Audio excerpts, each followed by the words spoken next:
May travel plans ba kayo soon and naghahanap kayo ng way para makatipid sa hotel bookings? Then watch this video until the end. Alam nyo ba na you can get 10% off sa hotel bookings on Klook?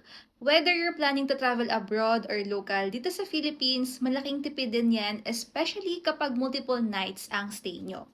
So, instead na mag-book agad, make sure to check my Klook Creator Shop because I have 10% hotel discount waiting for you.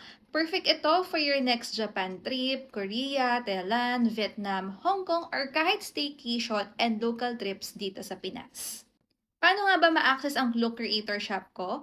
Just go to Klook app or website and then sa search bar, type nyo lang ang KTP. Then may lalabas na KTP sa baba, click nyo lang yon and then you will be directed to my Klook Creator Shop.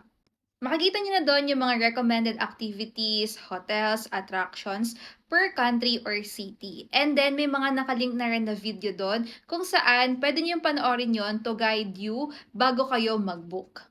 Then, scroll down na kayo sa pinakababa and nandun na yung mga exclusive discounts. So, kung mag-book kayo ng hotel, i-redeem nyo dyan yung hotel 10% off. Bibigyan ko kayo ng example guys. So nag-book ako ng hotel sa Klook sa Danang, Vietnam for 18,485.7 for 5 nights. And then dahil ni-redeem ko yung 10% off sa Klook Creator Shop ko, nakasave ako ng 1,000. So ang binayaran ko na lang ay 17,485.7. So 'di ba ang laking tipid din yan? 1,000 din yan and saan mo pupulutin yan, 'di ba? So again, kung magbo-book kayo or bago kayo mag-book, you can visit my Klook Creator Shop. Nandun na yung mga recommended ko na activities, attractions, or hotels per country. And then sa baba, i-redeem nyo lang yung mga exclusive discounts.